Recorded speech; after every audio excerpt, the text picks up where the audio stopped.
When the crowds have gone,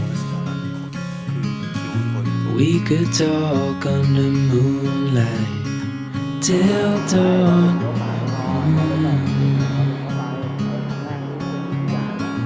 We could stay to watch the sunrise, cancel all our plans. We don't need a reason why we just can't.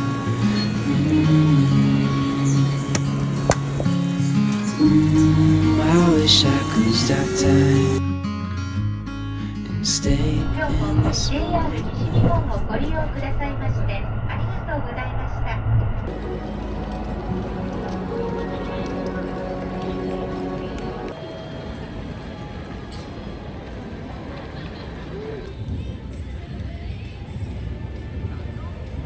안녕하십니까, 알피입니다. 저는 지금 교토에 와 있습니다. 왜 왔냐고요? 최근에 제가 재밌게 본 일본 영화가 있거든요.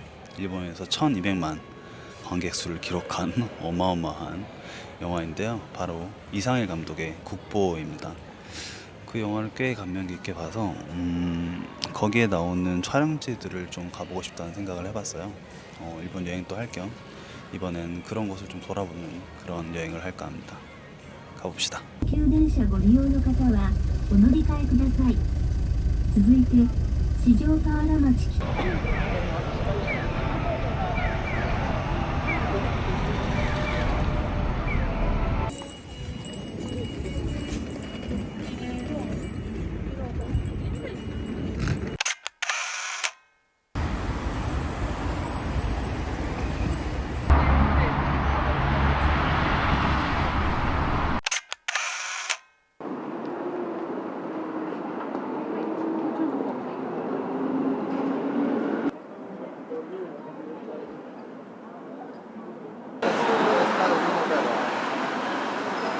저게 백로 아가씨 그거 같은데?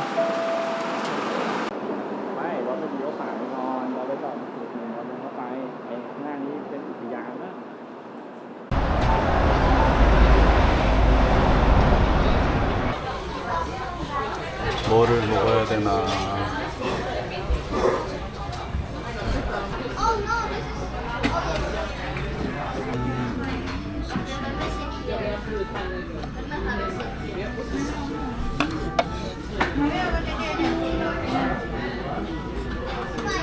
Girls versus boys.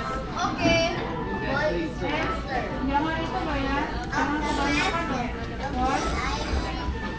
Look into novel. After that, I wanna buy sherbet.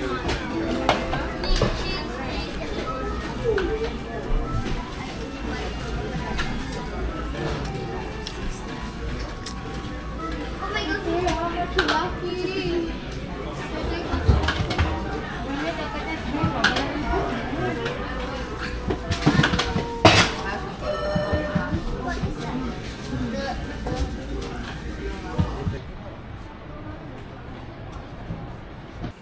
여기가 거기 영화에서 말하는 거기 그 귀여운 거리 근처에 거긴가 본데.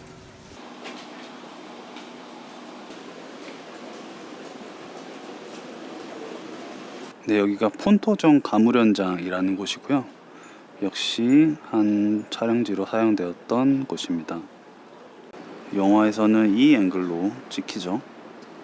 키쿠오가 리무진을 내리는 모습이 찍히죠.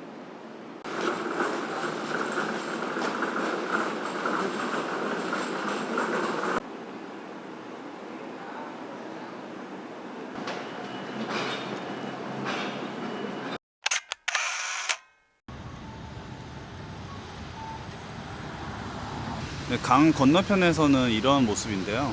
이게 아무래도 거의 딱 100년쯤이 된 건물이다 보니까 아주 낡은 건 어쩔 수가 없네요. 절이 있네.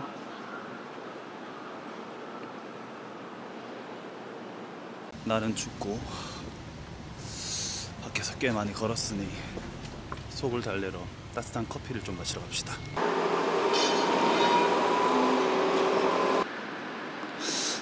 오늘 장사 안 하나?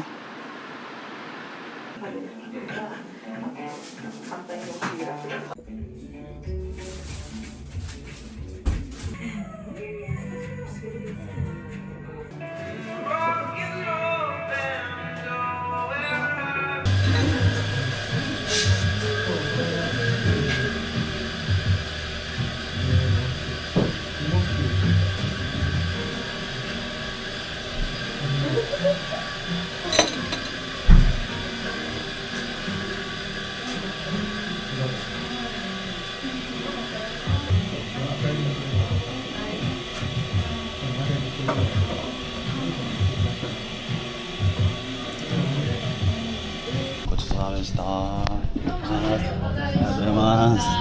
はい。여기 2층에 있는데요. 이게 뭐가 아무것도 없어요. 그래서 못 찾을 수도 있는데 그냥 문을 열면 됩니다. 우와.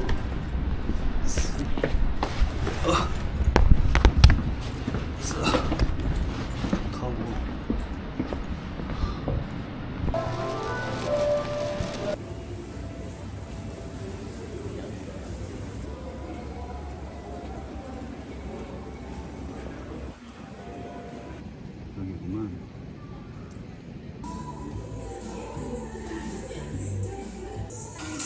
ご注文こちらでお伺いいたします。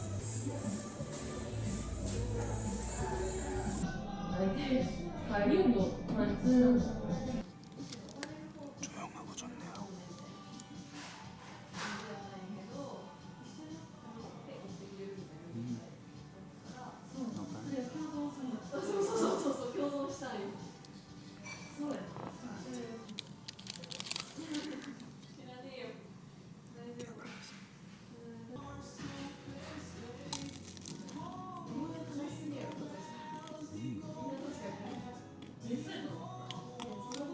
맛있다, 맛있어.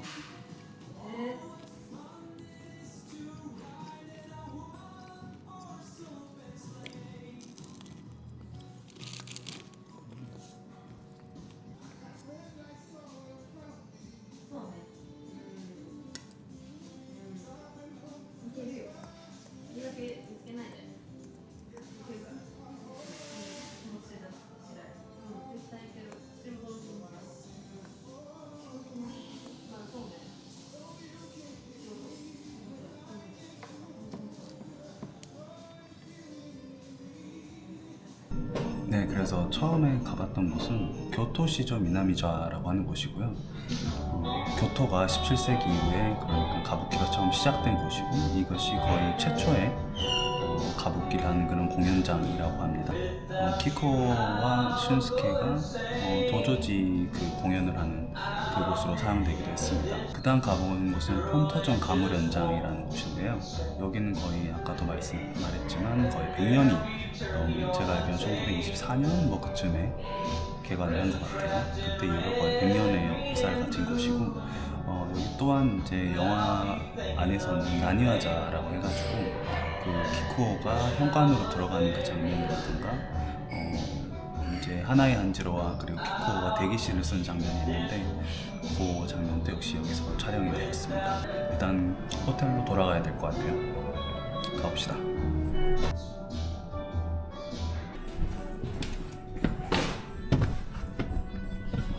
너무 가파르다.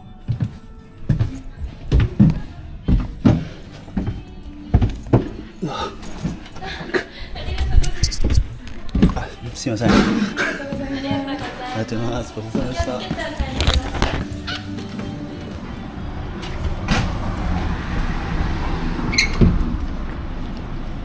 三気電車ごろのお客様を乗り換え、石岡原町。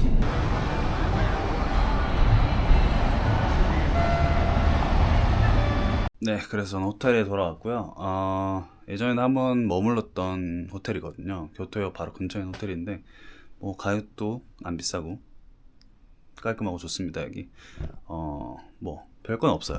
그냥 네, 뭐 이렇게 있고요. 네, 화장실 뭐 하여튼 네, 뭐 그다음에 외부는 뭐가 없죠. 뷰가 그냥 여기는 그냥 안쪽 뷰네요. 바깥쪽 뷰는 아니고. 그렇습니다. 이제 또 저녁 시간이 되어서 밥을 먹으러 갑시다.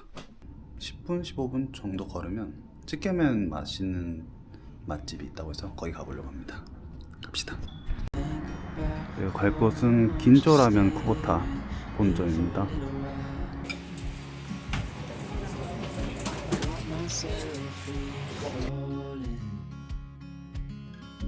Deep into your eyes.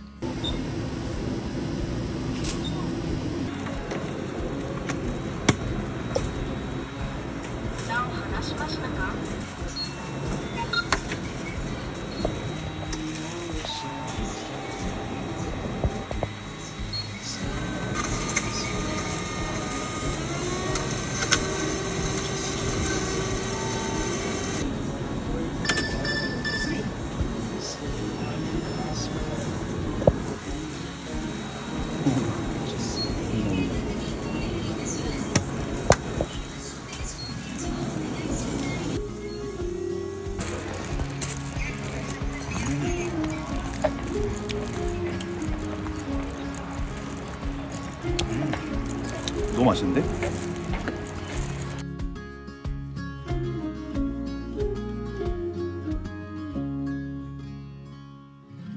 네, 그래서 이제 호텔에 돌아왔고요. 이제 잘 건데, 그래서 이 두 군데를 오늘은 가봤습니다. 시간이 좀 짧고 아무래도 거의 5시만 돼도 금방 이제 어둑어둑해져가지고 가고 싶었던 신사절은 한 5시쯤 되면 이미 문을 닫아가지고 내일은 이즈시라는 곳을 갔다가 그리고 모레쯤에 다시 교토를 한번 돌아볼 예정인데요. 그래서 이번 여행의 테마는 아무래도 말씀드린 것처럼 국보라는 영화가 중심이 돼서 물론 그 중간중간에 제가 좋아하는 카페도 좀 가볼 텐데요. 그래서 참고로 이 영화는 말씀드렸다시피 일본에서 지금 거의 1200만 정도를 보고 정말 흥행을 한 영화거든요. 실제로 일본에서 이런 실사 영화가 흥행을 한 거는 정말 오랜만의 일이고, 뭐 작년 재작년부터 시작해서 이제 계속 좋은 감독이 계속 나오고 있거든요. 일본에서는 최근에 제가 봤던 미야케쇼 감독도 그렇고 하마구치 류스케 같은 감독도 좋고요. 물론 우리에겐 윤광 감독이 있으니까요.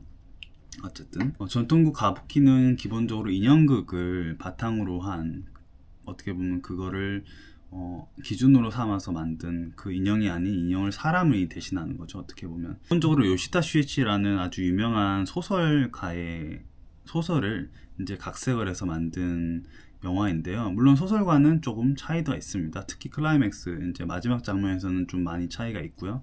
참고로 이상일 감독이라고 하면 뭐 분노라던가, 한국에서도 유명한 뭐 홀라걸스라던가, 그 다음에 뭐 유랑의 달이라던가 그런 좋은 영화를 많이 만든 그런 감독이죠. 이제 초반에 가장 중요한 역할은 아마도 이제 하나의 한지로라고 하는 나중에 이제 백호라는 그런 이름을 얻는 와타나베 켄이 연기한 하나의 한지로, 그리고 아무래도 이 영화는 보디 영화로도 할 수도 있을 것 같긴 한데 그래도 아무래도 가장 중심이 되는 거는 요시자와 료가 맡은 키쿠오고요. 그와 함께 좀 서브하는 주연 역할로는 요코하마 유세이가 맡은 슌스케라고 할 수 있겠죠. 참고로 와타나베 켄은 불륜 스캔들로 유명했던 그 와타나베 안이라는 배우의 아버지이기도 합니다. 그래서 뭐 좀 일본 그런 연예계에 관심 있는 분들은 좀 아실 텐데, 히가시대와 한국에서도 꽤 인기가 있었던 카라다 에리카 두 사람이 스캔들로 터지면서 물론 뭐 이혼도 하고 이제 난리가 났었죠. 근데 이게 좀 약간 업보 같기도 한 게, 사실 그 여기서 이제 하나의 한지로 역할을 맡은 뭐 어떻게 보면 세계적으로 유명한 배우인 와타나베 켄도 그 가정사가 만만치 않거든요. 꽤 신기한, 참 일본 연예계 보면 참 신기한데 그런 업보를 그 딸이 좀 받은 게 아닌가 싶기도 하고 참 그렇네요. 요시자와 료 같은 배우는 일본의 뭐 진짜 원빈 같은 배우라고 할 수 있고, 요즘에 뭐 사토 타케루 같은 배우랑 같이 가장 정말 잘 나가는 배우 중에 하나인데요. 물론 요코하마 유세이 배우도 아주 잘 나가는 배우죠. 이 배우 같은 경우는 약간 그 원빈 배우라고 제가 뭐 말한 게 물론 정말 잘생겨서이기도 하지만 좋은 감독을 만나면 더 좋은 연기를 보여주는 그런 스타일의 배우인 것 같아요. 물론 기본적인 자질도 훌륭하지만요. 실제로 이 요시라자로 같은 경우는 이제 봉준호 감독을 정말 좋아해서 실제로 봉준호 감독이 뭐 일본에서 프리미어 같은 걸 했을 때 뭐 인터뷰어로서 나오기도 하고 굉장히 영화를 출연하고 싶다는 그런 너스레를 떨기도 하던 그런 배우였고, 그래서 저도 정말 좋게 보고 있던 배우였는데 이렇게 좋은 작품을 만나서 그 배우가 이제 어떤 인터뷰에서 말한 것처럼 정말 자기 커리어의 어떤 하나의 그런 방점을 찍는 그런 영화를 만들고 같이 만들고 그런 연기를 한 것에 대해서 굉장히 뿌듯해하고 있다는 그런 인터뷰를 봤거든요. 그리고 정말 제가 영화에서 정말 좋다고 모든 배우가 정말 다 잘했지만 정말 연기를 잘한다로 느껴졌던 배우가 어떻게 보면은 이제 작은 역할이기도 한데 조연으로 나왔던 타카하타 미츠키라는 배우입니다. 처음에는 이제 키쿠요가 없으면 못 죽는 그런 역할이었는데 왜 그 옛날에 이동진 평론가가 말씀했던 적이 있는데 밀양에 보면 밀양은 전도연 배우의 대표적인 작품이잖아요. 깐 여우주연상도 받은 작품이니까. 그런데 그 영화에서의 송강호 배우의 연기가 정말 훌륭하다라고 말한 적이 있거든요. 그러니까 한마디로 말하면 액션이 있고 리액션이 있는데 어떤 그러니까 이제 케미스트리라는 게 굉장히 중요하잖아요. 영화에서 그 연기를 할 때 단순히 뭐 대사를 읊거나 뭐 애드립을 잘한다 뭐 꼭 이런 게 아니라 상대방의 어떤 마음가짐과 어떤 의도 또는 어떠한 방향을 가지고 이 작업에 임했느냐, 그렇게 했을 때 상대방이 그 의도를 잘 이제 받아들이면서 이제 잘 맞춰줄 수 있는 역할도 정말 그 영화에서 중요한데, 여기서 보면 이 미츠키라는 배우가 정말 그런 걸 잘하는 것 같아요.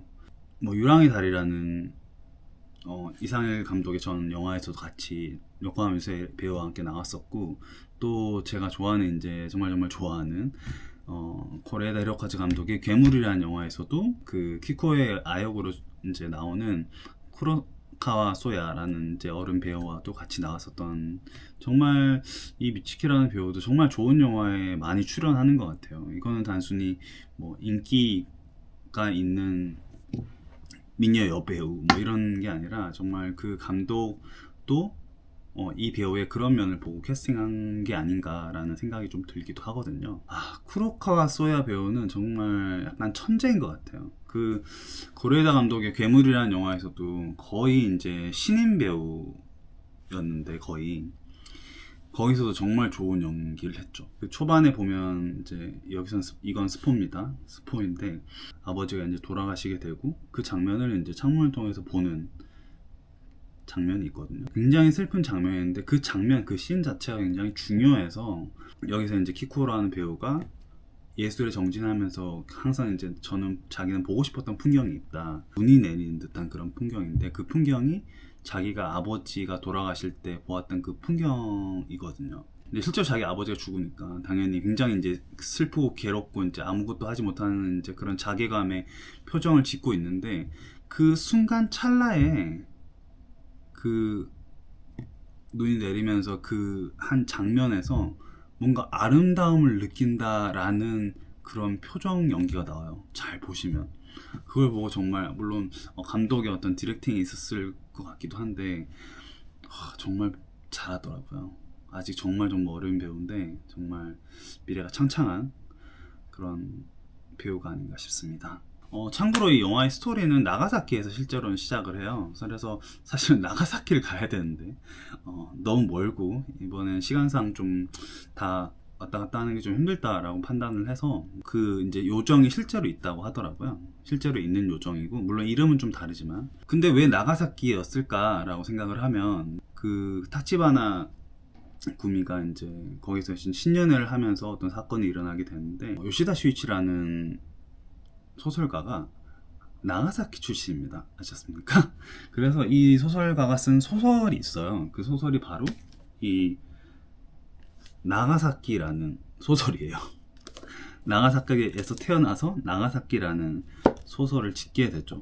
근데 약간 이제 희한한 게, 여기서도 야쿠자 집안에 대한 이야기거든요. 야쿠자 집안에서 태어난 한 소년의 이야기를 다룬 건데, 참 뭐랄까요, 그 어렸을 때 그런 받은 충격이 봤었나?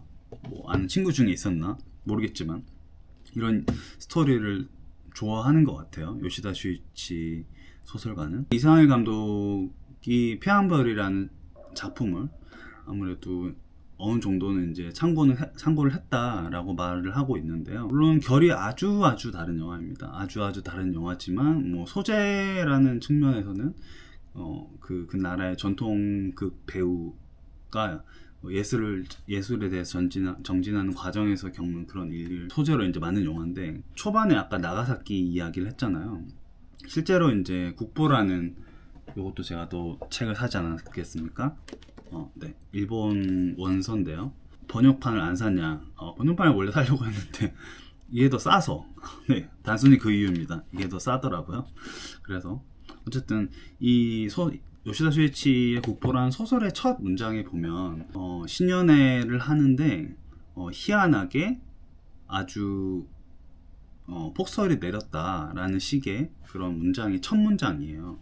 그러니까 그 첫 문장이 아무래도 중요하잖아요. 그러니까 그 문장이 바로 주인공의 뭐 최고의 그 사람이 인간 국보가 되어서도 마지막에 보고 싶었던 그 풍경에 영감을 주는, 뭐 영감이라 말하면 좀 웃길 수도 있지만 그런 장면의 전체적인 배경이 되는 그런 부분이기 때문에, 폐암별이를 보신 분은 아시겠지만 초반에 되게 인상적인 씬 중에 하나가 이제 손가락이 6개라고 해서 이제 얘는 경북의 아이로 쓸 수 없다, 가르칠 수 없다라는 식으로 이제 얘기를 하니까 그 엄마가 어쩔 수 없이 그 아이의 손을 잘라버리죠. 손가락을 하나. 그럼 맡길 수 있다고 하면서 차갑게 엄마가 돌아서거든요. 근데 얘는 막 울고 엄마 어디 가냐고 막 이제 그런 장면이 있는데, 그 장면에서 보면 이렇게 엄마가 이제 애를 남기고 떠나가고 카메라가 쫙 돌아가면서 그 문 바깥에 있는 장면을 비추는데, 그때도 약간 이제 보슬보슬 눈이 오거든요. 약간 차가운 공기를 가진 그 겨울과 눈이 오는 장면을 보여주는데, 그 장면이 또 약간 닮아 있는 것 같기도 해요. 하고 여기서 TMI는 그 어머니 역할을, 그러니까 슌스케의 어머니 역할을 맡은 테리지마 시노부라는 배우, 실제로 가부키 집안의 사람입니다. 그 사람도 뭐 굉장히 이런저런, 물론 여자이기 때문에 그 가부키의 그런 뭐랄까요, 세습을 받을 수는 없었고 그 동생이 받았지만 그 당시에 뭐 이제 똑같은 그 마츠타코라고 아주 유명한 사람도 사실은 가부키 집안의 사람이었는데, 반대로 그 사람은 그 가부키 집안이라는 인기 걸 입었고 아주 대스타가 되지만 테이지마 시노부는 좀 나중에 뭐 아주 정말 이제 대성한 배우가 되지만, 그 이제 초반에는 그만큼 이제 뭐랄까요, 조명을 못 받던 배우였거든요. 그런 데서 이제 원망 같은 걸 했다는 그런 뭐 썰도 있는데요. 가부키 공연이 이제 막 항상 매진이 되고 아주 이제 더 유명해졌다라는 그런 뉴스가 많이 나오더라고요. 일본 뉴스에서. 제가 뉴스를 보다가 어떤 사람이 나와서 인터뷰를 하는데 나 이 사람 아는데? 라고 생각을 해보니까 에비조라는 배우였어요. 근데 사실은 지금 에비조가 아니라 이치가와 단지로라는 배우입니다. 제가 이 사람을 안 거는 그 사람이 아직 뭐 그 하나의 한지로랑 똑같죠. 백호를 받기 전에. 이치가와 단지로라는 배우는 이제 이 사람도 이제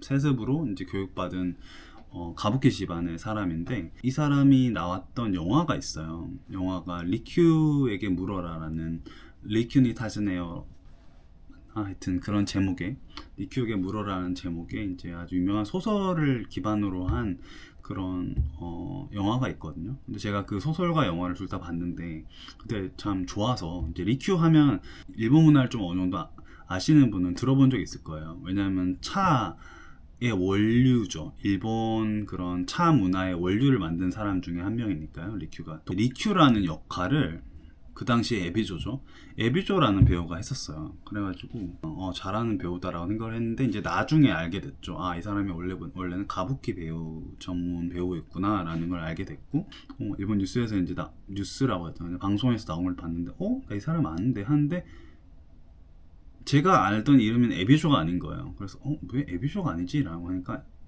이치가와 단지로래요. 내가 아는 배우가 아닌가 그러면? 그냥 뭐 형제인가? 뭐 이렇게 생각하고 있다가 가부키 영화를 보고 이 사람이 그래서 이름을 바꿨구나. 그래서 실제로 바꿨더라고요. 이제 그 이름을 이제 그 여기서 나오는 키쿠오처럼 하나의 한자로가 되는 키쿠오처럼 그 이름을 이제 받아서 이치가와 단지로라는 이름으로 이제 가부키 배우로서 활동을 하고 있더라고요. 그냥 주저리 해봤고요. 그냥 두서없이 말했는데 어쨌든 내일은 에이라쿠칸에 있는 이즈시로 갈 거고요. 아침 일찍 아마도 일어나서 이게 지방이라 막 기차나 버스가 이제 굉장히 이제 좀 되게 자주 있지 않아서 시간을 안 맞추면은 뭐 이래나 저래나 그래도 아마 뭐 교토에 오면 거의 저녁이 될 것 같아서 한 6, 7시간을 꼼짝없이 기차 버스에서 지내야 될 것 같은데요. 건물이 굉장히 이제 중요한 촬영지 중에 하나이기 때문에 꼭 한번 가보고 싶었고요. 영화가 유명해지면서 거기서 이제 간단한 전시회도 볼 수 있다고 하니까 아주 기대가 됩니다. 네, 어쨌든 저는 그럼 자러 가겠습니다. 아디오스.